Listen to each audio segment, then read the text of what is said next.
और 7, पहला कोरिन्थी 12 और 7।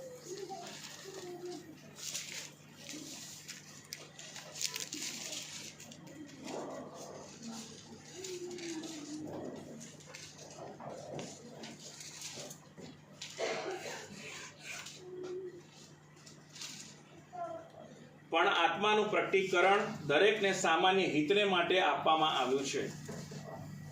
दूसरा भाग पढ़ेंगे दानियल 1, 7 और 8। दानियल 1, 7 और 8।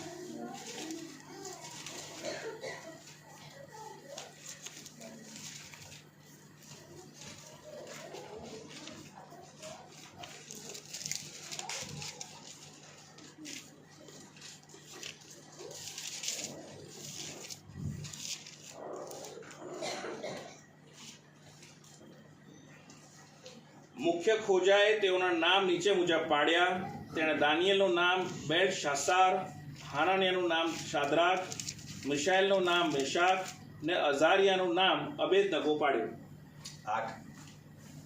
પણ દાનિયેલે પોતાના મનમાં ઠરાવ કર્યો કે રાજાના ખાણાથી તથા જે દ્રાક્ષારસ તે પીએ છે તેથી હું મારી જાતને વટાડીશ નહીં।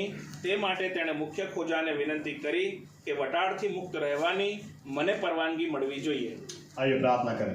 हमारा जीवित परमेश्वर प्रभु यीशु मसीह, हम इन आयतों के लिए जो पढ़ी गई ये आपका कलाम है, ये आपका वचन है, हम आपको धन्यवाद देते हैं। हम आपसे प्रार्थना और विनती करते हैं कि आप पवित्र आत्मा को हम पर उंडेल दें और इन वचनों की सच्चाई में आप हमको लेकर जाएं। इन वचनों के द्वारा आप हमसे बात करें और आप हमसे व्यवहार करें। प्रभु यीशु मसीहा, हम आपसे विनती करते हैं, आप बोलें क्योंकि हम आपको सुनना चाहते हैं। हमारी आंखों को खोले ताकि हम आपको निहार सके, हमारे कानों को खोले ताकि आपकी आवाज हम सुन सके।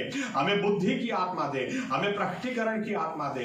हमें प्रभु यीशु आप आपकी सामर्थ को उंडेल कर हमारे मनों के साथ, हमारे हृदयों के साथ आपके वचन के द्वारा बात करें, व्यवहार करें, ताकि हम जैसे हैं वैसे न रहे प्रभु यीशु, और हमारे बदले हुए जीवनों से आपको मान महिमा देने वाले हम हो जाएं। ये हमारी प्रार्थना प्रभु यीशु मसीहा के नाम से करते हैं। साथ में कहेंगे आमीन।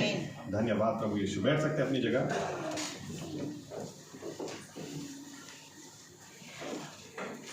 लास्ट संडे का मैसेज, उससे हम आगे बढ़ते हैं। याद रखें, एक विश्वासी व्यक्ति वो आत्मा जीतने वाला व्यक्ति होना चाहिए। आमीन आमीन। या तो उसका उद्देश्य यही होना चाहिए। एक उदाहरण के साथ अगर मैं आगे बढ़ूं कि अगर बच्चा 10th स्टैंडर्ड में यूं बोलता है कि पापा आप मुझे एक अच्छा मोबाइल ला के दे दो, मैं पढ़ाई करूंगा, मैं फर्स्ट नंबर लाऊंगा, मैं बहुत मेहनत करूंगा, लेकिन मुझे एक अच्छा मोबाइल लाकर दे दो। तो अगर बाप उसको अच्छा मोबाइल लाकर देता है तो उसका उद्देश्य बहुत ही क्लियर है कि बेटा तू अच्छी पढ़ाई कर, अपने कैरियर को अच्छा बना। आमीन। उसके लिए अच्छी पढ़ाई कर, अच्छे कैरियर के लिए तुझे ट्यूशन क्लास में भी मैं रखूंगा, उसका भी खर्चा मैं करूंगा, और अच्छे कपड़े भी तुझे ला कर दूंगा, अच्छे हालात में तुझे रखूंगा, लेकिन तू अपनी पढ़ाई अच्छी तरह से खत्म कर। आमीन। मेरे कहने का मतलब यह है, माँ बाप जब कुछ करते हैं तो उनका उद्देश्य होता है, गड़बड़ी यहां पर हो जाती है जब बच्चा अपना उद्देश्य भूल जाता है कि उसने मोबाइल इसलिए मांगा था ताकि वो पढ़ाई अच्छी तरह से करे, लेकिन अभी गड़बड़ी ये हो जाती है कि यही मोबाइल उसका इतना टाइम ले जाता है कि कभी फेल नहीं होता था, वो बच्चा फेल होना भी स्टार्ट हो गया है। विश्वासी का भी जीवन ऐसा ही है। जब हम उद्धार पाते हैं उस वक्त हम अच्छी तरह से जानते हैं कि यहां से स्वर्ग की ओर हम आगे बढ़ रहे हैं, क्योंकि आसमान के नीचे पृथ्वी के ऊपर और कोई दूसरा नाम दिया ही नहीं गया जिससे हमारा उद्धार हो सके सिवाय के यीशु मसीह का नाम। इसीलिए तो यीशु मसीह पर हमने भरोसा किया, इसीलिए तो अपना जीवन उनको दिया, इसीलिए तो उनके आगे झुक गए, हमारे गुनाहों को कबूल करके हमने आत्मिक जीवन में नया जन्म पाकर ये नई शुरुआत हमने की है। और उस शुरुआत में आगे बढ़ने के लिए परमेश्वर हमको हर जरूरियात पूरी करता है। वो हमें अच्छी चीजें भी देता है। एक अच्छा प्रभु यीशु तो यहां तक कहते हैं कि देखो तुम इतने बुरे हो फिर भी तुम्हारे बच्चों के लिए इतना कुछ अच्छा करते हो, तो तुम्हारा आसमानी बाप वो तो कितना अच्छा है, तो क्या तुम्हें पवित्र आत्मा नहीं देगा? डायरेक्ट दलील क्या देते हैं प्रभु यीशु मसीह कि तुम्हारा आसमानी पिता तो इतना अच्छा है, वो हर बढ़िया आशीष तुमको देगा। आमीन। लेकिन क्यों देगा, किस लिए देगा? एक सिंपल सी बात है, आज बच्चों को माँ बाप से आशीष चाहिए, लेकिन वही माँ बाप को उनको प्यार नहीं करना, वही माँ बाप को उनको अधीन नहीं होना, वही माँ बाप को उनको करीब नहीं जाना। हमारा आसमानी पिता वो सबसे अच्छा पिता है, वो जो भी करता है इसलिए करता है ताकि उन आशीषों में हम खो न जाएं, लेकिन उन आशीषों के द्वारा उसके और करीब हम जाएं। आमीन, आमीन, आमीन। फर्स्ट पॉइंट पे आता हूं मैं, और इसलिए विश्वासी व्यक्ति वो आत्मा जीतने वाला व्यक्ति होना चाहिए। आमीन। लेकिन शुरुआत कहां से करेंगे? कुछ पॉइंट्स आपके सामने में लाता हूं। सबसे पहला पॉइंट जो मैंने मीटिंग में दिया था, बाइबल कहती 1 कुरिन्थी 12 और 7, ये आयत मुझे गुजराती में कभी याद ही नहीं रहती है, इंग्लिश में, for the manifestation of the spirit is given for the common good to everyone. कहने का मतलब यह है, पवित्र आत्मा की ओर से परमेश्वर ने हर किसी को कोई ना कोई दान दिया है। 8वीं आयत बोलती है, वही आत्मा के द्वारा किसी को बुद्धि का दान, वही आत्मा के द्वारा किसी को ज्ञान, वही आत्मा के द्वारा किसी को प्रोफेसी, वही आत्मा के द्वारा किसी को चंगाई। कहने का मतलब यह है, जो कोई मसीह यीशु में है, एक आदमी भी बेकार नहीं है, एक आदमी भी एक्स्ट्रा नहीं है। ऐसी भाषा घर में कभी किसी ने सुनी होगी, मैंने तो 2 ही बेटे मांगे थे, ये तीसरा तू किधर से आ गया पता नहीं। घर में कोई बोल सकता है कि तुम एक्स्ट्रा हो, या तो मांगे बिना आ गए, लेकिन परमेश्वर के राज्य में एक आदमी भी एक्स्ट्रा नहीं है। आमीन। बाइबल के इसलिए पौलुस कहता है कि हर एक व्यक्ति को परमेश्वर ने कुछ दान दिया है, हर एक व्यक्ति के लिए कोई सेवकाई रखी है, हर एक व्यक्ति को कुछ गिफ्ट दी है। हम कई बार सोच नहीं सकते, मैंने अपने ससुर का जो उदाहरण दिया था वही रिपीट करूं कि उनको जब गैंग्रीन हो गया तो पैर की जो छोटी उंगली होती है उसको काट दिया। उसको काट देने के बाद उनका बैलेंस पहले जैसा रहता ही नहीं है। जब एक छोटी सी उंगली भी ना हो तब उस उंगली का महत्व पता चलता है। आमीन। तो पौलुस यही कहना चाह रहा है। कई बार हम लोग चर्च में कुछ बर्तनों को या तो शरीर में कुछ अंगों को ज्यादा इंपॉर्टेंस देते हैं, कुछ अंगों को इंपॉर्टेंस देते ही नहीं। लेकिन पौलुस बोलता है हर एक अंग परमेश्वर के लिए इंपॉर्टेंट है, हर व्यक्ति परमेश्वर के लिए इंपॉर्टेंट है। फॉर एग्जाम्पल, कई बार कलीसिया में क्या होता है, पास्टर को इतना महत्व मिलता है, इतना ज्यादा इंपॉर्टेंस मिलता है। पास्टर साहब बीमारी है, प्रार्थना करने के लिए आओ। पास्टर साहब बर्थडे है, प्रार्थना करने के लिए आओ। पास्टर साहब दुष्ट आत्मा है, प्रार्थना करने के लिए आओ। इतना कुछ pastor pastor pastor pastor pastor हो जाता है कि विश्वासी लोग ये भूल जाते हैं कि उनका परमेश्वर भी वही है जो पास्टर का है। प्रभु यीशु उनका भी इस्तेमाल करना चाहते हैं, उनके लिए भी सेवकाई रखी है। आमीन। इसलिए पौलुस बोलता है सबसे पहले ये विश्वासी के दिल में बात बैठ जानी चाहिए कि मैं कोई एक्स्ट्रा नहीं हूं, या तो दूसरी तरह से बोलूं, मैं नहीं कुछ करूंगा तो भी चलेगा। नहीं नहीं नहीं, अगर एक उंगली काट देंगे ना तो बैलेंस कहीं ना कहीं से जाएगा। इतनी सारी सेवकाइयां प्रभु यीशु ने लोगों के लिए सोच के रखी हैं, लेकिन जब ये उंगली कट जाती है, जब ये पीछे हट कर जाते हैं और या तो समझ ही नहीं पाते हैं कि प्रभु यीशु ने मेरे लिए भी कुछ रखा है, पता नहीं कितनी सेवकाइयां या कितनी आशीषें घुट घुट के मर जाती हैं।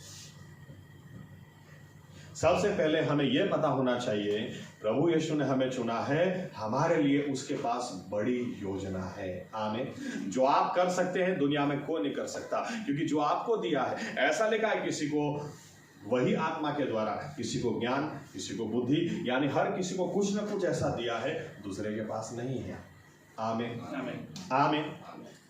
अपना जीवन कभी सस्ते दाम में फेंक मत देना, कभी ऐसे बैठे बैठे निकाल नहीं देना कि मेरे लिए तो थोड़ी ना कोई परमेश्वर की योजना होगी। अरे बाइबल का परमेश्वर जो कभी झूठ नहीं बोलता है, उसका वचन है, भय के साथ, आश्चर्य के साथ आपकी मेरी उसने रचना की। आमीन, आमीन। आपके लिए बड़ी योजना है। आमीन, आमीन। दूसरे पर जैसे मैंने कहा, मैं काफी पॉइंट्स दूंगा, लेकिन छोटी छोटी ज्यादा नहीं बोलूंगा, टाइम ने तो बहुत जाएगा और मुझे आज इस विषय को खत्म करने की इच्छा है। इसीलिए दूसरा पॉइंट, शैतान बहुत अच्छी तरह से जानता है इस बात को कि विश्वासी व्यक्ति का परमेश्वर तभी इस्तेमाल कर सकता है जब उसका रिश्ता परमेश्वर के साथ हो। अगर विश्वासी व्यक्ति का रिश्ता ही परमेश्वर के साथ न रहे, परमेश्वर की उपस्थिति ही उसके साथ में न हो, तो याद रखना दुनियावी लोग और हमारे बीच में कोई फर्क रहता ही नहीं है। कोई फर्क नहीं है। जो हम अच्छे कपड़े पहनते हैं, हमसे अच्छे वो कपड़े पहनते हैं। हमारे पास गाड़ी है, उनके पास और अच्छी गाड़ी। हमारे पास और उनके पास कौन सी ऐसी आशीष है जिसकी तुलना हम कर सकते हैं। लेकिन सिर्फ एक बात है जो मूसा के शब्द में अगर कहें, मूसा बोलता है अगर तेरी वो हाजिरी हमारे साथ में नहीं आए, अगर तू हमारे साथ में ना आए, तो हमको आगे मत ले जा। दूसरे लोगों को कैसे पता चलेगा कि हम एक अलग प्रजा है। परमेश्वर की उपस्थिति हमारी पहचान होनी चाहिए। आमीन, आमीन। और इसलिए शैतान बहुत अच्छी तरह से जानता है परमेश्वर की उपस्थिति इस आदमी को अगर अलग कर दिया जाए तो ये आदमी और सामान्य आदमी में कोई फर्क नहीं रहेगा। याद रखें सामसून ऐसा आदमी था, सी को भी लिखा है सामने, तो फाड़ के रख दिया। लिखा है गधे के हिंदी में क्या होगा पता नहीं, गुजराती में जॉ ऑफ डॉन्की, जड़बू, गधेड़ा नु जड़बू ऐसा लिखा है। उसको पकड़ के उसने 1000 फलिस्तियों को मार दिया। ये सिंगल बॉडी आदमी था, लेकिन जब परमेश्वर की आत्मा इसके ऊपर उतरती थी ये पूरा अलग ही हो जाता था। इसको देखकर फलिस्ती लोग रास्ता बदल देते थे। ये किसी से डरता नहीं था, लेकिन इसका कारण ये नहीं था कि ये सामसून था। अरे परमेश्वर की आत्मा इसके ऊपर उतरती थी। बाइबल कहती है जिस समय उसके बाल काट दिए गए और जिस समय और उसी समय परमेश्वर की आत्मा ने लिखा उसको छोड़ दिया। उसको नहीं पता था कि परमेश्वर ने मुझे छोड़ दिया है। बाइबल कहती है उसके बाद उसने रस्सी तोड़ने की कोशिश की, वो नहीं तोड़ने पाया। जो लोग उसको देखकर डरते थे अब नहीं डरने लगे। वही लोगों ने जो उसको देखकर रास्ता बदल देते थे, वही लोगों ने उसकी आंखें भी निकाल ली। और लिखा है जानवर को हटाकर उसको बांध दिया, उसको कहा चल अब तू चक्की पीस। ये आदमी कहां से कहां तक आ गया। एक विश्वासी की खासियत परमेश्वर की हाजिरी उसके साथ होती है, उसकी वजह से होती है। आमीन। और शैतान ये बहुत अच्छी तरह से जानता है, इसलिए देखिए उसने क्या किया। दानियल पहला अध्याय 7वीं आयत ऐसा लिखा है। देखो सबसे पहली बात, मैं कई बार ये सोचता हूं कि सही में शैतान कितना जलता भी है। अगर आपके नाम में परमेश्वर का नाम होना तो भी वो सहन नहीं कर पाता है। और बाइबल के परमेश्वर को कितना धिक्कारता है। दानियल, शाद्राक, मेशाक, अबेदनगो ये उनका नाम नहीं था। ये चारों चार राजकुमार थे इजराइल के, और चारों चार के नाम के अंदर परमेश्वर का नाम था। दानिएल, एल परमेश्वर का नाम था। ओके, हनानिया, मिशाएल और अजारिया, यह और एल इनके नाम में था। और क्या किया, सबसे पहले इनके नाम में से परमेश्वर का नाम ही निकाल लिया। दानियल का नाम बेलशास्हार का रख दिया, और शाद्राक रख दिया, हनानिया का नाम उसमें से यह निकाल दिया। मिशाएल का नाम शाद्राक मेशाक रख दिया, और तीसरा नाम अजारिया, वो नाम या उसमें से यह निकाल के अबेदनगो रख दिया। सबसे पहले इनका नाम ही बदल दिया। शैतान कहीं ना कहीं जानता है, इस बात को भी जानता है कि नाम में भी पराक्रम है। आमीन। जब नाम बोलते हैं ना उसमें भी पराक्रम है। इसीलिए कोई आश्चर्य की बात नहीं है, मसीही लोगों को भी, क्रिश्चियन लोगों को भी सिखा के रखा है यीशु मसीह नहीं बोलने का, प्रभु प्रभु प्रभु, नाम नहीं बोलो। और बाइबल कहती है ऐसे दिनों में, या तो उन दिनों में भी, जो यीशु मसीह का नाम लेगा वो बच जाएगा। आमीन। नाम में सामर्थ है, नाम में सामर्थ है। एनीवे, इसलिए यहां पर इनके नाम बदल दिए गए। लेकिन 8वीं आयत में दानियल, शाद्राक, मेशाक, अबेदनगो में, या तो मैं आपसे यूं कह दूं कि दानियल तो एक क्या बोल सकते हैं हम, राजकुमार था। लेकिन जब वो मरा, जब वो गुलामी में गया, वो एक राजकुमार था, भविष्य का राजा था। लेकिन जब वो मरा, वो कैसे मरा? प्रॉफिट ऑफ गॉड, परमेश्वर का नबी। वो सेवक नहीं था, या तो उसकी जो वंशावली थी वो सेवकाई की नहीं थी, लेविया नहीं था, इन शॉर्ट। आमीन। लेकिन वो राजवीय खानदान से था, यहूदा के कुल का था। लेकिन बाइबल क्या कहती है? ये बाइबल कहती है एक राजकुमार, वो जब गुलामी में गया, यहां तक कि उस समय राजकुमार लोगों की सेवकाई के लिए, तो राजाओं की सेवकाई के लिए खोजे रखे जाते थे। ये उनको बोलते थे एक खाना लाओ, और ऐसे लोग जो इनका सुनते थे, यहां पर लिखा है गुलामी में जाने के बाद ऐसे ही लोगों के नीचे इनको रख दिया गया। अब इनको उसका सुनना था, लेकिन उसके बीच में लिखा है दानियल के पास एक निर्णय था। अजारिया, हनानिया, मिशाएल और अजारिया के पास एक निर्णय था। 8वीं आयत में लिखा है, गुजराती में ऐसा लिखा है, अमे पोताने वटाड़ी सुनाई। हम दूसरी तरह से कहूं तो उन्होंने कहा राजा के टेबल से जो खाना आता है, सबसे उत्तम खाना आता है, वो खाना खाकर हम इस दुनिया या तो शैतान के साथ हम हाथ नहीं मिलाएंगे। क्यों? क्योंकि वो जानता था बहुत अच्छा खाना है, खाने में कोई तकलीफ नहीं, लेकिन वो खाना नबूखदनेस्सर के टेबल से ऐसे ही नहीं आता था, और वो पूजा की जाती थी और पूजा करने के बाद उसे लाया जाता था। आज कई क्रिश्चियन लोग भी बोलते हैं प्रसादी खाने में क्या प्रॉब्लम है। अरे प्रॉब्लम है, आपको नहीं पता है। खाने दानियल जानता था इस बात को, ये 4 लोग इस बात को समझते थे, ये खाना इंपॉर्टेंट, ये खाने से कुछ होता है नहीं होता है की बात नहीं है, वो खाना किधर से आ रहा है वो बहुत जरूरी है। आमीन। और जिधर से आ रहा है वहां से खाना खाकर हम अपने आप को हिंदी बाइबल है क्या किसी के पास? देखिए तो क्या शब्द है, हम अपने आप को मलिन नहीं करेंगे, ये शब्द होना चाहिए, हम अपने आप को मलिन नहीं करेंगे। इनको एक बात पता थी, अगर आप अपने आप को मलिन कर दें तो परमेश्वर आपका इस्तेमाल नहीं कर सकता। आज ज्यादातर विश्वासी लोग ये दूध में और दही में जी रहे हैं, ये भी थोड़ा चलेगा, ये भी थोड़ा चलेगा। अरे ऐसा नहीं होता है, याद रखना। ये दूसरी बात भी बता दूं, विश्वासी लोग एक प्रश्न करते हैं जो नहीं करना चाहिए। कौन सा प्रश्न करते हैं? मेरे पीछे शैतान क्यों पड़ा है, मेरे ही साथ ऐसा क्यों होता है, और मुझे ही क्यों नहीं छोड़ता है। अरे आपको तो प्रश्न होना ही नहीं चाहिए, क्योंकि पूरी दुनिया को परीक्षा में डालने के लिए उसको कोई मतलब ही नहीं है।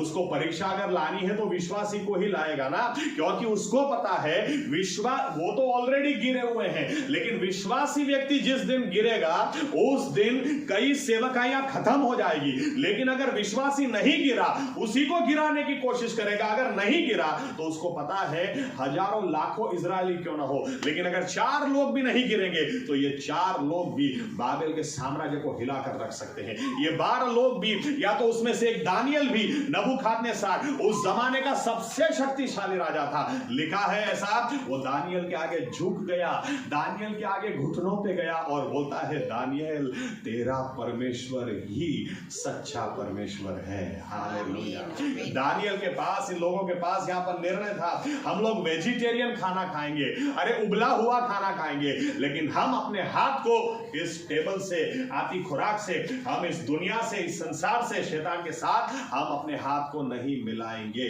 आमीन। आज विश्वासियों के पास ये डिसीजन होना चाहिए। विश्वासी लोग ऐसे जी रहे हैं जैसे दुनियावी लोग जीते हैं, तो फर्क ही कहां है?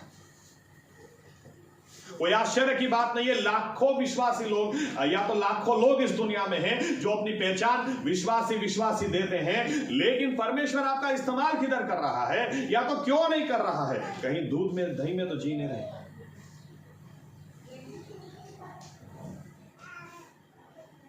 शैतान जानता है इसको गोली खिलाओ, वो जानता था सामसून को कैसे गिराया जाए। ये आदमी, एक ही आदमी, इतनी बड़ी परेशानी था। एक औरत को लेकर गया, इतनी सुंदर औरत, आपको क्या लगता है जब सामसून चक्की पीस रहा होगा, जब उसकी आंखें की रोशनी उसने गंवा दी, जहां तो आंखें ही गंवा दी, अपना स्थान, अपना अभिषेक, सब कुछ गंवा दिया, तब वो घूमते घूमते, क्या उसको दलाइला याद आती होगी? तब घूमते घूमते कहता होगा आई लव यू दलाइला, कब मिलोगी? तब तो यह पूछता होगा क्यों मिली, या तो मैं क्यों उस वक्त समझ नहीं पाया। सब कुछ गंवा दिया। शैतान जानता है, अलग तरीके से उसको पता है, इस बहाने खींचो ने तो इस बहाने खींचो ने तो इस बहाने खींचो, लेकिन दानियल, इनका निर्णय था वहां से आता हुआ हमारे साथ कोई रिश्ता नहीं। हम सहन कर लेंगे। ये राजकुमार थे, मुझे नहीं लगता इन्होंने इजराइल में कभी भी ऐसा खाना खाया होगा, उबला हुआ वेजिटेबल इन्होंने कभी भी नहीं खाया होगा, लेकिन आज बोलते हैं क्योंकि हम सहन कर लेंगे, हम भूख सहन कर लेंगे, हम अपने जबान को टेस्टी खाना चाहिए उसको भी सहन कर लेंगे, लेकिन वो खाना हम नहीं खाएंगे। कोई आश्चर्य की बात नहीं। 10 दिन के बाद वो खोजा बोलता है, अरे सभी लोगों में से ज्यादा तेज इन चारों के चेहरों पे ही दिख रहा है, ज्यादा बुद्धि और ज्यादा ज्ञान से यही 4 लोग भरे हैं। हमारे पास भी डिसीजन होना चाहिए। प्रभु यीशु, याद रखना आपके लिए प्रभु यीशु ने कोई न कोई ऐसी सेवकाई रखी है जो दुनिया में और किसी के लिए नहीं है, लेकिन आपको वो सेवकाई कर ही नहीं पाओ, या तो कर रहे होंगे तो गिराने के लिए शैतान अलग अलग चीजें लाएगा। स्रोत को पहचानो, कहां से आ रहा है। शैतान की ओर से है, मुझे नहीं चाहिए। आमीन आमीन। तीसरा पॉइंट, आइए पढ़ते हैं, एक आयत पढ़ते हैं। 2 तीमोथी 2:20 और 21।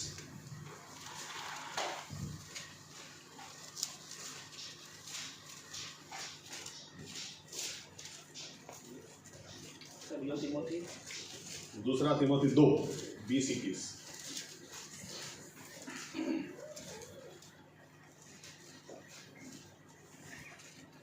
પણ મોટા મોટા ગરબા કેવળ સોના રૂપાના જ નહીં પણ લાકડાના તથા માટીના પાત્રો પણ હોય છે, તેઓમાંના કેટલાક ઉત્તમ કાર્યોને માટે ને કેટલાક હલકા કાર્યોને માટે હોય છે।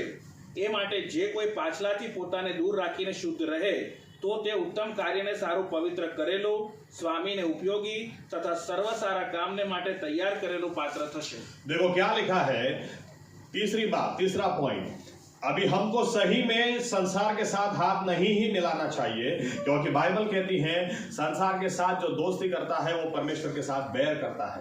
दोनों में आप अपने पैर को नहीं रख सकते हैं। आमीन। लेकिन फिर भी ये सच्चाई है कि हम कमजोर हैं, कई बार हमसे गलती हो जाती है। आमीन।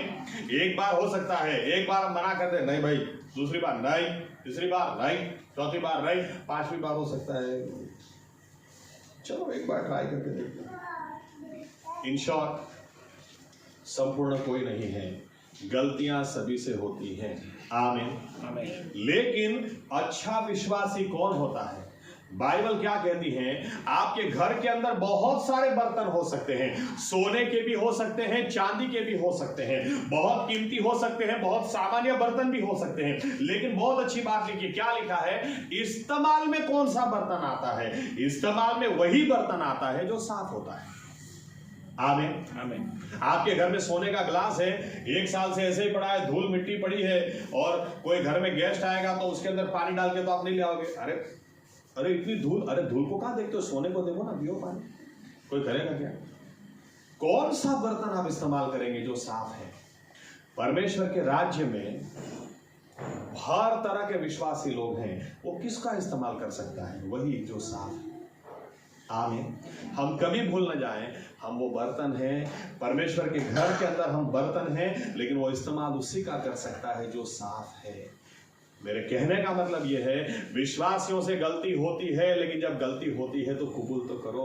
विश्वासी व्यक्ति कई बार इतना जिद्दी हो जाता है, वो अपनी गलती को कबूल करता ही नहीं है।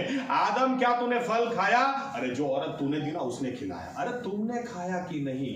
औरत को पूछा तुमने फल खाया क्या? औरत बोलती है वो तो सर्प ने मेरे को उल्लू बनाया, बाकी तो मैं नहीं खाती।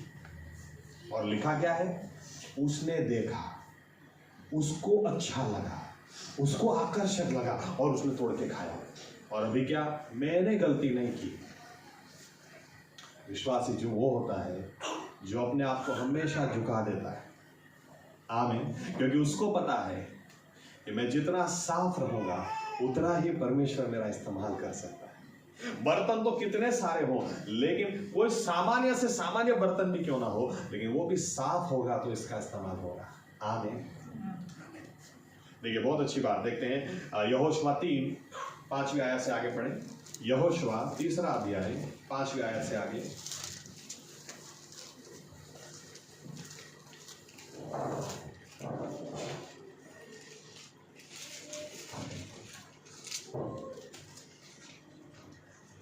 5 મિનિટ વધ્યા છે.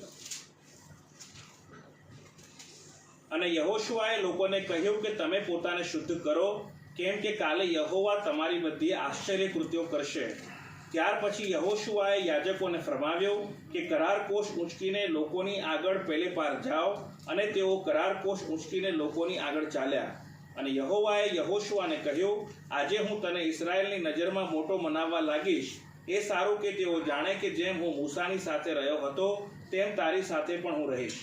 देखो यहां पर क्या लिखा है, परमेश्वर इतना बड़ा चमत्कार करने जा रहे थे. दूसरे दिन यहोशुआ क्या बोलता है, कल तुम यहोवा का आश्चर्य कर्म देखोगे, आश्चर्यकारक कृत्य देखोगे. क्या देखोगे? यर्दन का बहाव वो रोक देगा. मैं कई बार सोचता हूं, क्योंकि नदी का बहाव आप कैसे रोक सकते हैं? नदी का बहाव आप रोकेंगे, इधर से रोकेंगे तो नदी इधर से भी बह सकती है. आप इधर रोकेंगे तो वो ऊपर से भी बह सकती है. बहाव कैसे रोक सकते हैं? ये सही में बहुत बड़ा चमत्कार था. परमेश्वर ने यहां तक यहोशुआ से कह दिया, मैं ऐसा काम करूंगा कि लोग तुझे सम्मान देंगे और लोग तुझे मान देंगे, और लोगों को पता चलेगा कि जैसे मैं मूसा के साथ था वैसे ही मैं तुम्हारे साथ में भी हूं. लेकिन कौन सी बात परमेश्वर ने डाली? आज चमत्कार करूंगा नहीं, चमत्कार कल करूंगा. यहोशुआ ने क्या, फिर से एक बार 5वीं आयत पढ़े.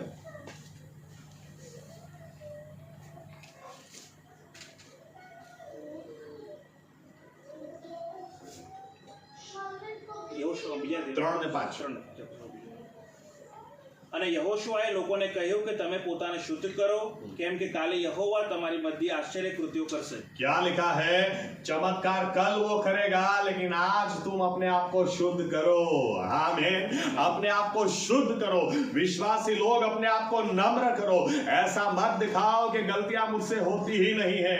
अरे परमेश्वर के आगे झुक जाओ. कहने का मतलब ये है कि यहां तक तुम आए हो, लेकिन कुछ गलतियां अभी भी तुम्हारी हैं, या तो कुछ गलतियां अभी भी हुई हैं. अरे नम्र हो जाओ आज के दिन. चलो आज के दिन परमेश्वर के आगे झुक जाएं, कल वो बड़ा काम कर देगा. हालेलुया. हालेलुया. विश्वासी वो होता है जो हमेशा नम्र होकर अपनी गलती को कबूल करता है. आमीन. आमीन. परमेश्वर तो बड़ा काम करना चाह ही रहा है, लेकिन आज विश्वासी लोग बहानेबाजी में जी रहे हैं. नहीं, मैं तो आज का ये होता वो होता, लेकिन वो रुचि की वजह से. अरे तुम्हारी ना, कई लोग मुझे ऐसा बोलते, पास्टर साहब उसने नस दबाई ना, इसलिए फिर मेरे से कंट्रोल नहीं हो गया. तो उसने नस दबाई, उसकी गलती वो मानेगी. तुम्हारे मुंह से जो निकला उसकी गलती तो तुम मानो.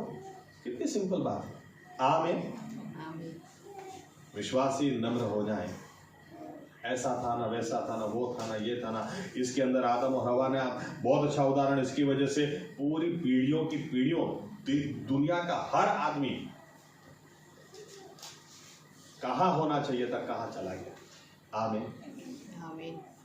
चौथा पॉइंट. ये 3 पॉइंट मैंने मीटिंग में दिए थे, आज अभी चौथा पॉइंट, 4th पॉइंट पढ़ते हैं. इसके लिए लूका 1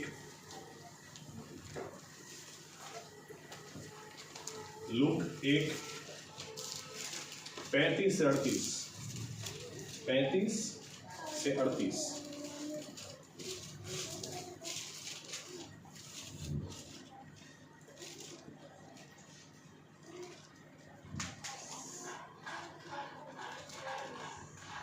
દૂતે તેને ઉત્તર આપ્યો કે પવિત્ર આત્મા તારા પર આવશે ને પરાત્પરનું પરાક્રમ તારા પર આચ્છાદન કરશે. માટે જે તારાથી જન્મશે તે પવિત્ર દેવનો દીકરો કહેવાશે. જો તારી સગી એલિસાબેથે પણ ગડપણમાં દીકરાનો ગર્ભ ધર્યો છે, અને જે વાનણી કહેવાતી હતી તેને આ 6ઠ્ઠો મહિનો જાય છે, કેમ કે દેવ પાસેથી આવેલું કોઈ પણ વચન પરાક્રમ વગરનું નહીં થશે. મરિયમે તેને કહ્યું કે જો હું પ્રભુની દાસી છું, તારા કહ્યા પ્રમાણે મને થાવ. ત્યારે દૂત તેની પાસેથી ગયો. ओके, इस बात को समझने के लिए आइए हम दूसरा भाग देखते हैं. पहला समूएल पहला अध्याय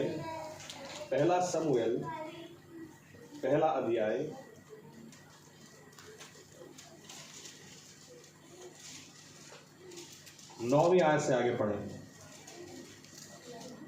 10वीं आयत से 10 से 17 तक पढ़ें. તેનું દિલ બહુ દુખાતું હતું ને તે યહોવાને વિનંતી કરીને બહુ રડી. તેણે માનતા માનીને કહ્યું કે હે સૈન્યોના દેવ યહોવા, જો તું આ તારી દાસીના દુઃખ સામું નક્કી જોઈશ મને સંભાળીશ ને તારી દાસીને વિસરીશ નહીં, પણ તારી દાસીને દીકરો આપીશ તો હું તેને તેની આખી જિંદગી સુધી યહોવાને અર્પણ કરીશ ને અસ્ત્રો તેના માથા પર કદી પડશે નહીં. અને એમ થયું કે તે યહોવાની આગળ પ્રાર્થના કરવામાં તલ્લીન હતી. ત્યારે એલી તેના મોં તરફ તાકીને જોતો હતો. હવે હાન્ના તો પોતાના મનમાં જ બોલતી હતી, માત્ર તેના હોઠ હાલતા હતા, પણ તેની વાણી સંભળાતી ન હતી. એથી એલીને એવું લાગ્યું કે તે પીધેલી છે. એલીએ તેને કહ્યું કે તું ક્યાં સુધી નશામાં રહીશ? દ્રાક્ષારસ પીવાનું છોડી દે. હાન્નાએ ઉત્તર આપ્યો કે ના, મારા મુરબ્બી, હું દુઃખી મનની સ્ત્રી છું.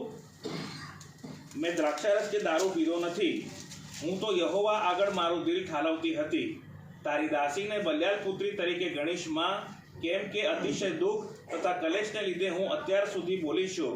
ત્યારે એલીએ ઉત્તર આપ્યો, શાંતિએ જા. તે ઇસ્રાયેલના દેવની આગળ જે વિનંતી કરી છે તે સાર્થક કરો. તેણે કહ્યું, તારી દાસી પર 17 ઓકે, ખાલી એક 8મી કલમે વાંચી લો.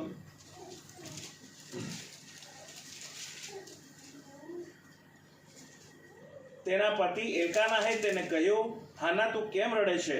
તું કેમ ખાતી નથી? તારું મન કેમ ઉદાસ રહે છે?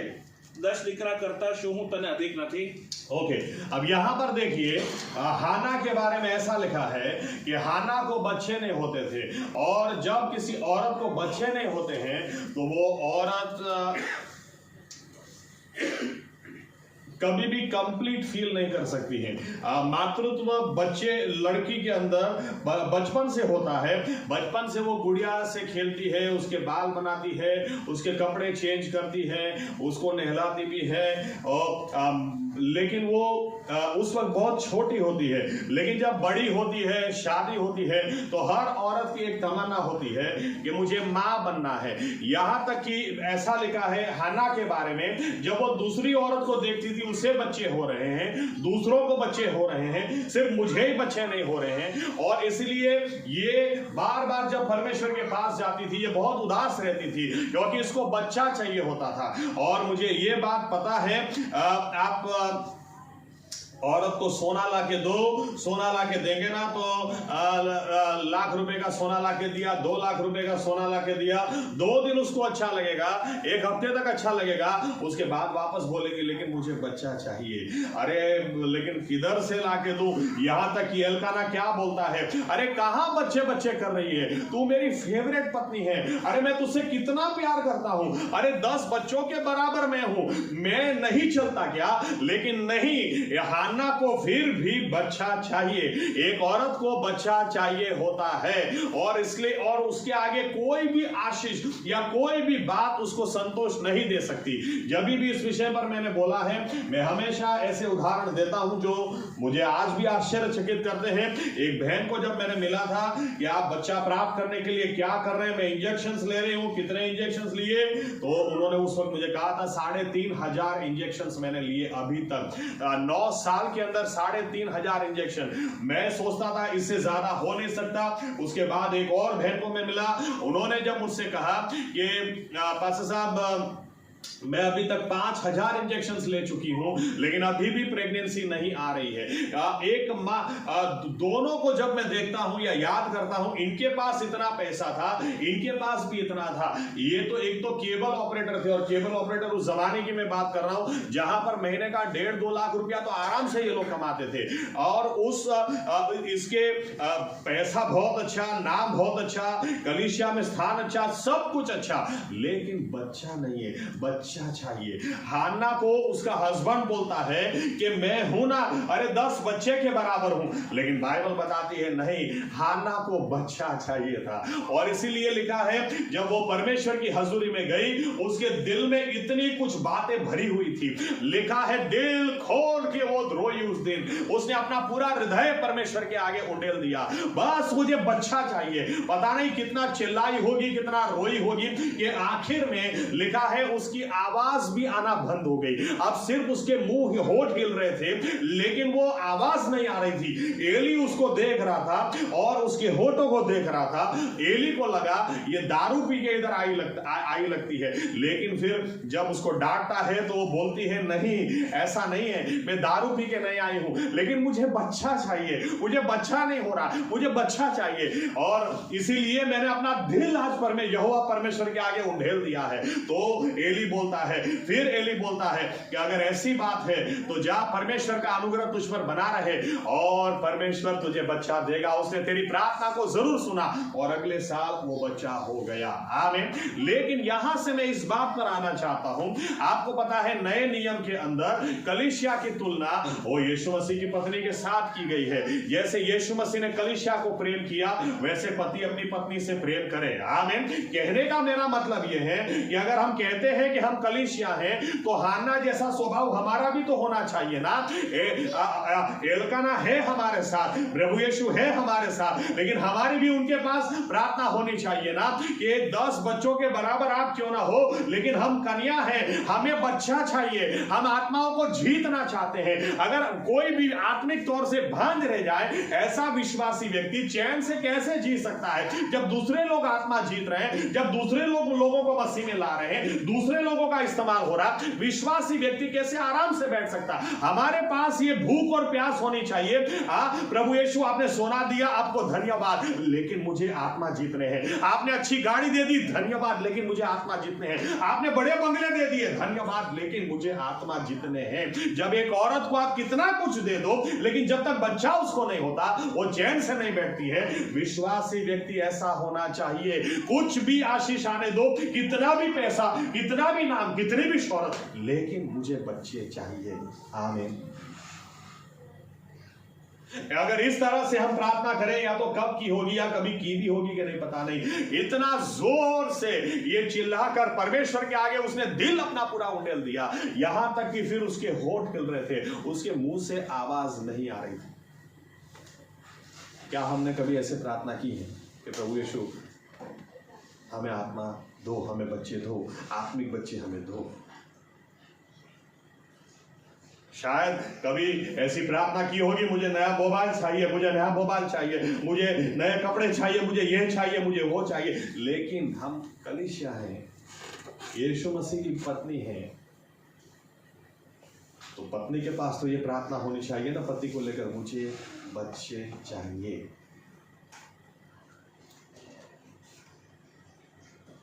उत्पत्ति 30वां अध्याय, घर जाकर पढ़ना। राहेल अपने पति से क्या बोलती है? याकूब से, या तो मुझे बच्चे दे दे या तो मैं मर जाऊं। और याकूब चिल्लाकर बोलता है, मैं ईश्वर हूं क्या, बच्चे दे दे। लेकिन राहेल पत्नी की आवाज, मुझे या तो बच्चे दे या तो मुझे जीना ही नहीं है। विश्वासियों की ये आवाज कब निकलेगी कि प्रभु यीशु हमको बच्चे चाहिए? आमीन। एक विश्वासी व्यक्ति जो परमेश्वर के लिए जलता है, उसको ना सोने से चैन मिलता है। सोने से मतलब सोने की बात नहीं कर रहा हूं, सोना, गोल्ड, उसको कितनी ही आशीष क्यों ना हो, उसका दिल हमेशा अंदर से खाली रहता है। उसको पता है सब कुछ मैं कर रहा हूं, सब कुछ है मेरे पास, लेकिन आत्मा तो मैंने जीती ही नहीं। एक औरत को आप कितना ही ला कर दे दो, लेकिन अगर उसको बच्चे नहीं होते ना, तब तक उसको चैन नहीं पड़ेगा। मुझे बच्चे चाहिए। यही स्पिरिट हमको प्रभु यीशु की कलीसिया होने के नाते चाहिए। आमीन, आमीन। और इसके लिए अब आते हम लूका 1 अध्याय जो आयत हमने पढ़ी उसके ऊपर आते हैं। यहां पर ऐसा लिखा है कि दूत मरियम के पास आकर उसको क्या बोलता है 35वीं आयत में, देखो, the presence of God shall overshadow you, the power of God shall overshadow you। Gujarati में शायद पराक्रम तारी पर उतरी आवश्य, और परमेश्वर की सामर्थ तुझ पर उतर आई। क्योंकि मरियम के पास प्रश्न था, जब दूत आकर बोलता है तू कवारी है लेकिन गर्भवती होगी। अरे कवारी है लेकिन गर्भवती होगी, लेकिन कवारी गर्भवती कैसे हो सकती है? मैंने किसी पुरुष को जाना नहीं, किसी पुरुष के साथ मेरा रिश्ता नहीं, कैसे हो सकता है? जवाब में दूत 2 बातें उसको बताता है। जवाब में दूत पहली बात बात उसको बताता है कि तेरी बात सही है कि ऐसे कैसे हो सकता है, लेकिन जब परमेश्वर की सामर्थ उतर आती है, when the power of God shall overshadow you, मेरे इंग्लिश में ऐसा लिखा है, when the power of God shall overshadow you, जब परमेश्वर की सामर्थ तुझ पर उतर आएगी तब ऐसा होकर रहेगा। आमीन। इसीलिए 37 में फिर लिखा है, गुजराती में ऐसा लिखा है, परमेश्वर ની પાસેથી આયેલું कोई वचन पराक्रम वगरનું नहीं થશે। हिंदी में ऐसा लिखा है, क्योंकि परमेश्वर को कुछ भी नामुमकिन नहीं है। जहां परमेश्वर की सामर्थ उतर आती है वहां पर कुछ भी नामुमकिन नहीं रहता है। आमीन। अब हम हमारे बारे में सोचें, हमको परमेश्वर ने क्या जवाबदारी दी है। ऐसी जवाबदारी दी है जो हम अपनी ताकत में कुछ नहीं कर सकते। सामने किसी कैंसर पेशेंट को खड़ा किया, बोले चंगा करो, अरे हम कौन से MBBS है, हम कौन से डॉक्टर है, हमारी कौन सी ऐसी डिग्री है कि हम कैंसर पेशेंट के लिए प्रार्थना करें या उसकी ट्रीटमेंट हम करें। हम ऐसे, हमारे पास कौन सी डिग्री है कि जाओ जाकर दुष्ट आत्मा निकालो। लेकिन विश्वासी को पता होना चाहिए कि मैं अपने ताकत में कुछ नहीं कर सकता, लेकिन जो मुझे सामर्थ देता है, परमेश्वर की सामर्थ जब उतर आती है उसके द्वारा मैं कर सकता हूं। आमीन। आमीन। विश्वासी व्यक्ति इसीलिए परमेश्वर की सामर्थ के लिए भूखा होना चाहिए, उसको पता होना चाहिए, उसकी प्रार्थना होनी चाहिए, उसकी गिड़गिड़ाहट होनी चाहिए। प्रभु यीशु बहुत थक गया, बहुत कंटाल गया, हारा हुआ जीवन, थका हुआ जीवन, क्योंकि कई बार लोगों को आश्चर्य होता, या तो आश्चर्य होना चाहिए।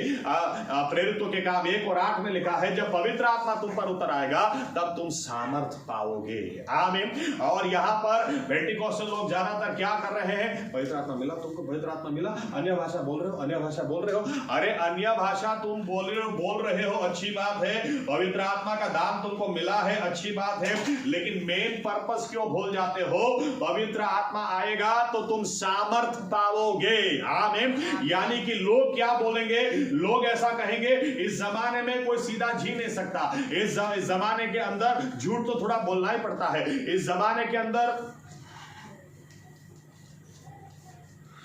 थोड़ा तो पीना ही पड़ता है, थोड़ा तो अंदर डालना पड़ता है, थोड़ा तो अब थोड़ी ना कोई, हर कोई थोड़ी ना इतना सीधा होता है, हर कोई थोड़ी ना ऐसा होता है। लेकिन याद रखना, उसके बीच में प्रभु यीशु ने हमें चुना है।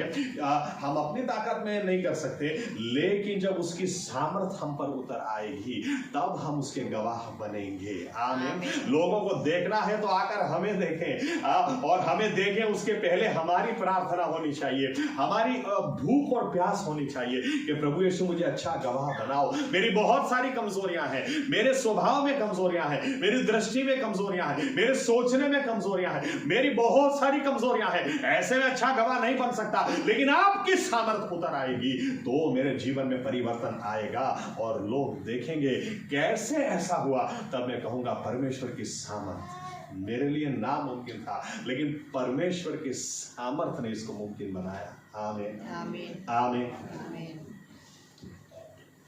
एक विश्वासी व्यक्ति, याद रखना, जितनी नामुमकिन परिस्थिति उतने ही परमेश्वर की ज्यादा सामर्थ की जरूरत पड़ेगी। आमीन। लेकिन विश्वासी के लिए परमेश्वर ने वचन दिया है, तुम पवित्र आत्मा पाओगे, सामर्थ को पाओगे। आमीन। सामर्थ चाहिए। आज अगर हम सोचते हैं कि क्या मैं किसी को सुसमाचार दे सकता हूं, क्या मेरा सुनकर कोई चंगा हो सकता है, या मेरी प्रार्थना से कोई ठीक हो सकता है, जरूर हो सकता है, परमेश्वर की सामर्थ के द्वारा। आमीन। मरियम बोलती है, आज तक कभी हुआ ही नहीं, ऐसा कैसे हो सकता है। दूत जवाब देता है, परमेश्वर की सामर्थ उस पर उतरेगी, उसके द्वारा ये होगा। आमीन। आमीन। हमें प्रार्थना करनी चाहिए, प्रभु यीशु, मैं इस संसार के साथ हाथ नहीं ही मिलाऊंगा कि मुझे उबला हुआ खाना ही क्यों ना खाना पड़े, मुझे प्रभु यीशु मसीह क्यों ना सहन करना पड़े, लेकिन आपकी सामर्थ मुझे चाहिए, आपकी सामर्थ से मुझे भर दीजिए। आमीन। दूसरा पॉइंट, चलो पढ़ते हैं उसी आयत में, लूक 1:36 में क्या लिखा है,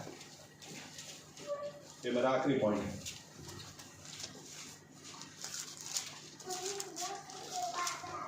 જો તારી સગી એલિસાબેથે પણ ગળપણમાં દીકરાનો ગર્ભ ધર્યો છે અને જે વાંજણી કહેવાતી હતી તેને આ 6ઠ્ઠો મહિનો જાય છે।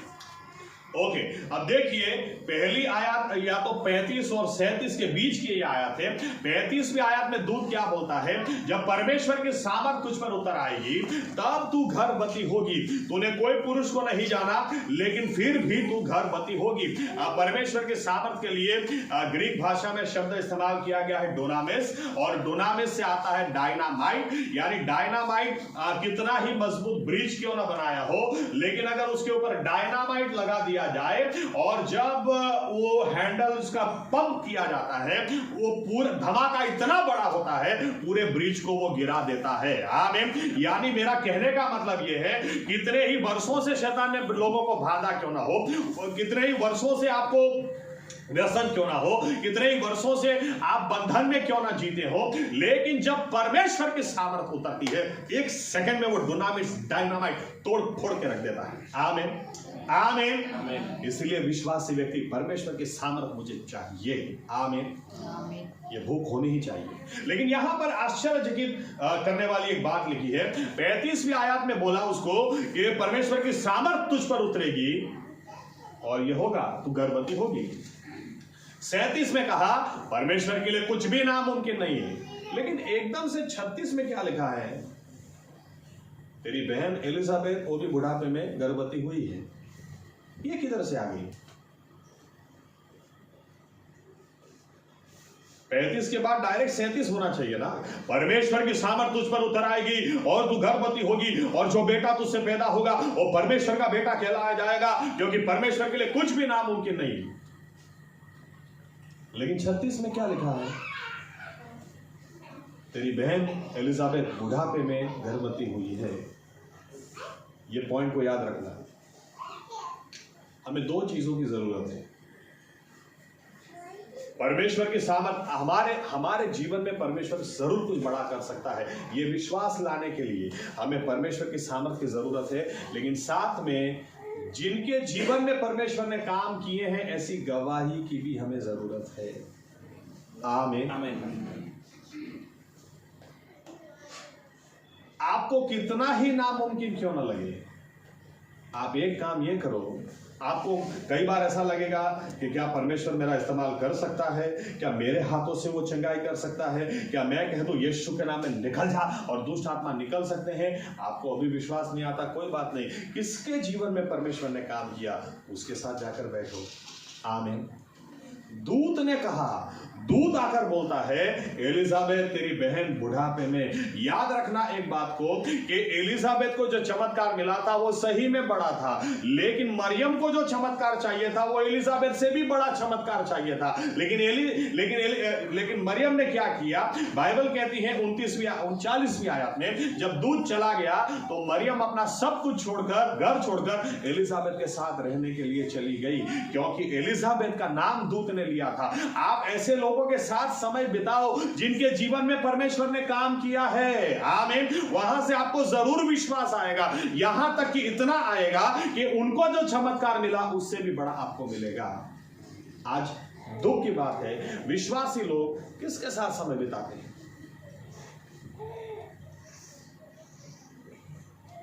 कुछ लोग YouTube पे चालू पड़ जाते हैं।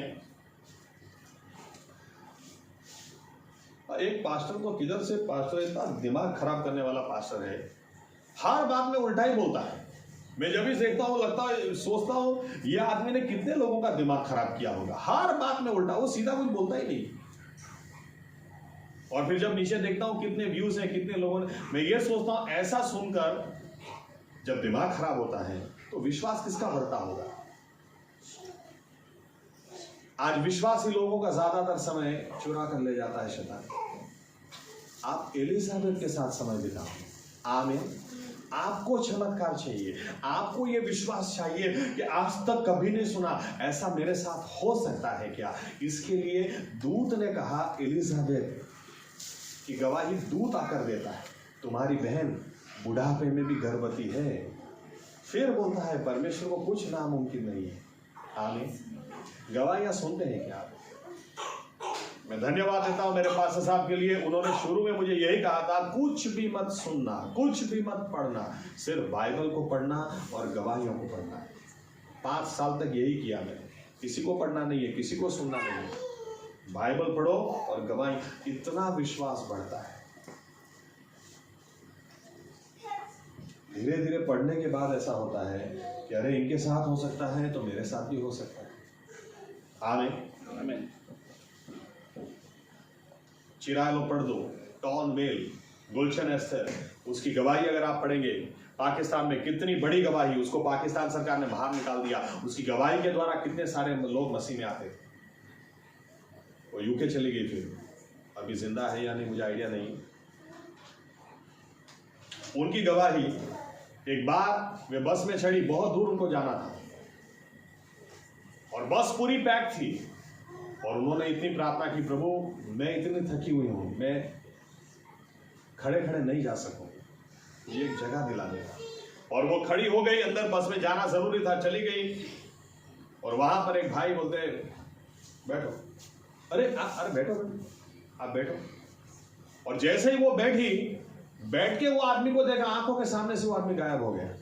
वो समझ में आ गई, मैंने जो प्रार्थना की थी, परमेश्वर ने उसके दूत को भेजा और मेरे लिए जगह बुक की थी। पहले जब मैंने सेवकाई फेथ चर्च में शुरू की, तो मैं अहमदाबाद में 2 चर्च चलते थे उस वक्त, साबरमती में चर्च चलता था, वहां पर मैं जाता था। उसके बाद पास्टर साहब ने मुझे जवाबदारी दी गोधरा जाने की, और शुरू में जब गोधरा जाता था, पहले तो बाइक लेकर जाता था, लेकिन शुरू में जब गोधरा जाता था तो प्रेसिडेंट ट्रैवल्स की बस से अहमदाबाद से गोधरा जाता था। और रात को 11:15 की अवंतिका एक्सप्रेस होती थी, अभी भी होती होगी शायद।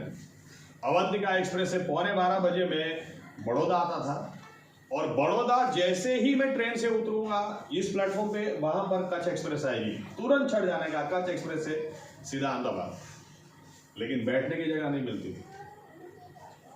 रात को 12 बजे से 2:15 2:30 बजे तक ट्रेन में खड़ा, और खड़ा भी कैसे, अगर मैं ऐसे खड़ा हूं तो मुझे ऐसे ही खड़ा रहना पड़ेगा, क्योंकि बीच में भी किसी का पैर होगा।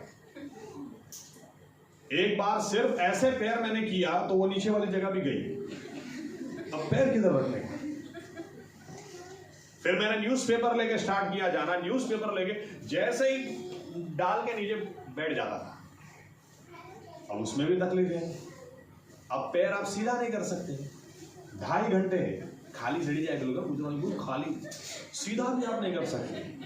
करने का कैसे? 6 महीने ऐसा किया मैंने, फिर मैंने तय किया नहीं, अब मैं बाइक लेके जाऊंगा। तब से मैंने बाइक लेके जाना शुरू किया। लेकिन एक अनुभव मुझे अभी भी याद है, उस दिन जब मैं ट्रेन में चढ़ा, इतनी भीड़ थी, तो मैंने कहा प्रभु यीशु, आज खड़े खड़े नहीं जा सकता, आज कैपेसिटी नहीं है, आज बैठना है। आप गुलशन ऐसा के लिए जगह कर सकते हैं, मेरे लिए भी करो। आज खड़े खड़े नहीं, आज बैटरी टोटली पूरी। और मैं स्कूल की जॉब के बाद जाता था, ओके, बहुत मुश्किल था स्कूल की जॉब में खड़े रहकर ही पढ़ाने, टीचिंग। एकदम से सामने ऊपर एक लड़का बैठा है, जवान लड़का है, कूद के नीचे उतरा, कौन सिगरेट पी रहा, ऐसा करके वो पीछे गया और खाली आवाज आई डम डम डम डम, और आके बैठ गया। ट्रेन में सिगरेट पीते शर्म आती नहीं? तो मैंने पूछा, सही बात है ट्रेन में सिगरेट नहीं पीनी चाहिए, लेकिन इतना गुस्सा क्यों करते हो? तो बोलता है, गुस्सा नहीं करो तो क्या करो, आर्मी में हो, 6 महीने पहले छुट्टी मांगी थी, ये लोग छुट्टी देते नहीं। पता है कितने टाइम के बाद घर जा रहा हूँ, कितने टाइम से ना पापा को देखा, ना मम्मी को देखा, ना परिवार को देखा, तो दिमाग तो रहेगा ना ऐसा। मैंने कहा अच्छा, आर्मी में हो, बहुत अच्छी बात है, बहुत अच्छी बात। तो मुझे पूछता है ऊपर से बैठे बैठे, तुम क्या करते हो? मैंने कहा मैं स्कूल में टीचर हूँ। शिक्षक खड़ा है, तू जगह कर, जगह कर, शिक्षक को बिठा, चल। मैं बोला नहीं यार, उसको बैठो। अरे बैठ। मैं बोलता शिक्षक कैसे खड़ा, वो तो देश का घड़वैया होता है, चल उसको बिठा। मैंने कहा छोड़ो यार, चले बैठ जा, बैठ, शिक्षक खड़ा नहीं होना चाहिए, बैठो। मुझे पता नहीं था ऐसे जगह होगी, अहमदाबाद तक बैठे बैठे। लेकिन गवाहियां आप पढ़ो, उससे विश्वास बढ़ता है। आमीन। आपकी एलिजाबेथ आप ढूंढो, विश्वासी लोग पता नहीं कौन सी बेथ ढूंढ के ले आते, एलिजाबेथ ढूंढो। आमीन। जिनके जीवन में काम हुआ है ऐसी एलिजाबेथ ढूंढो जहां समय निकालने से आपका विश्वास बढ़ेगा। आमीन। आपको, क्योंकि आपको चमत्कार चाहिए ना, आपको चमत्कार चाहिए। आपको लगता है ये मुमकिन है ही नहीं, आप चाहते हैं ये मुमकिन हो, तो परमेश्वर की सामर्थ चाहिए, लेकिन साथ में ऐसी गवाहियां भी चाहिए। मैं जब यारा जाना शुरू किया, बहुत ही खराब आदत वहां पर मैंने देखी। जब कोई गवाही देता है तो ये लोग बाइबल खोल के बैठ जाते। अरे यही टाइम मिलता है क्या तुमको बाइबल पढ़ने के लिए? जब कोई गवाही दे रहा है सुनो। आमीन। सुनो। मरियम जब एलिजाबेथ के घर गए तो उसने एलिजाबेथ का सुना। आमीन। आप कितने ही निराश क्यों ना हो, मत रहो, एलिजाबेथ को ढूंढ निकालो। चुपचाप मत बैठे रहो। YouTube पर भी देखो तो गवाहियां देखो, सुनो तो गवाहियां सुनो। बाइबल भी जब पढ़ते ना, तो बाइबल भी क्या पढ़ते पता है? गवाही से भरपूर है। आमीन। हमारा परमेश्वर कितना विश्वासों से, इस गवाहियों से भरपूर है।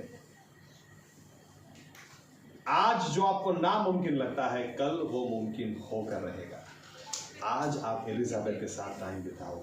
आमीन। इसलिए आसमान से दूत उतरता है तो दूत आकर, क्योंकि उस जमाने में तो हमारे जैसा व्हाट्सएप या इंस्टाग्राम फेसबुक से सब तो था नहीं कि पता चले Elizabeth, me and my upcoming baby.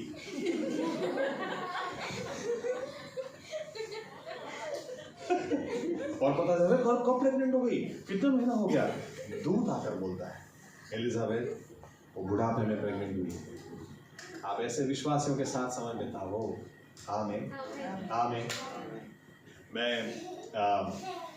कल या परसों एक बहुत ही अच्छी गवाही, मैं या तो बहुत अच्छे पास्टर हैं, प्रॉफिट है, जो बोलो, उनको सुन रहा था। एक छोटी सी क्लिपिंग मुझे बहुत अच्छा लगा।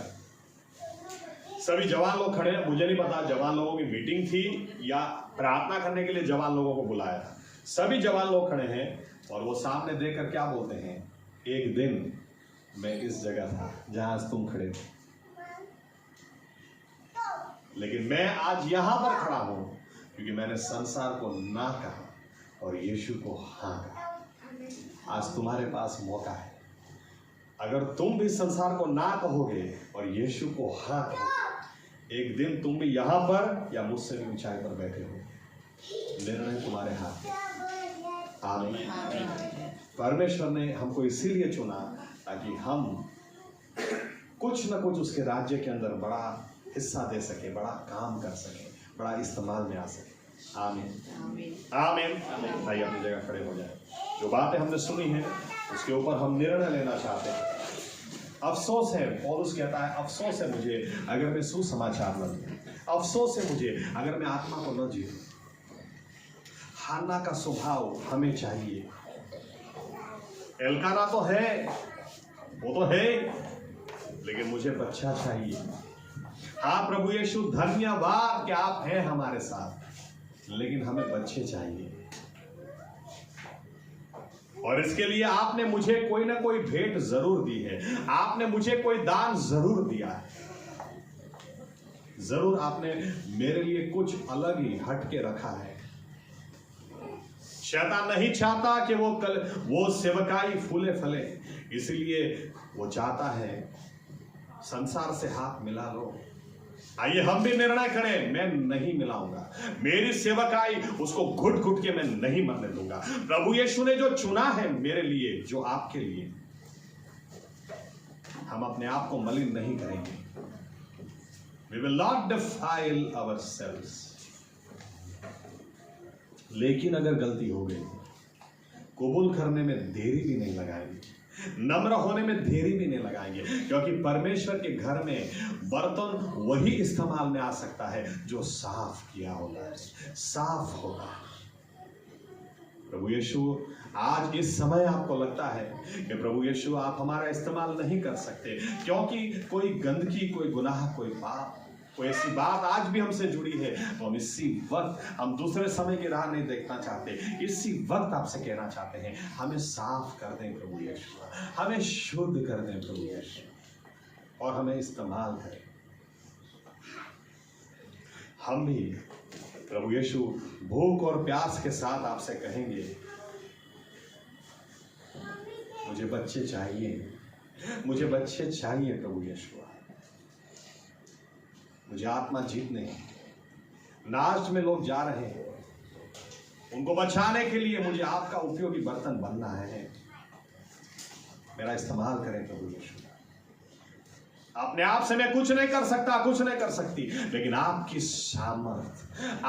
सामर्थ मुझ पर उतर आए, मेरे लिए कुछ भी नामुमकिन नहीं होगा। लेकिन साथ में मेरे विश्वास को बढ़ाने के लिए मुझे अनुग्रह दें कि मैं ऐसी एलिजाबेथ को ढूंढ निकालूं। मुझे अनुग्रह दें कि ऐसे विश्वासियों को मैं खोज निकालूं जिनकी गवाही, जिनके जीवन में आपने बड़े काम किए, जिनके जीवन में बड़े चमत्कार आपने किए, जिनके जीवन में नामुमकिन लगने वाली बातें आपने मुमकिन बनाई हैं। और ऐसे लोगों को मैं सुनूं और ऐसे लोगों के साथ में समय बिताऊं ताकि मेरा विश्वास बढ़ता चला जाए।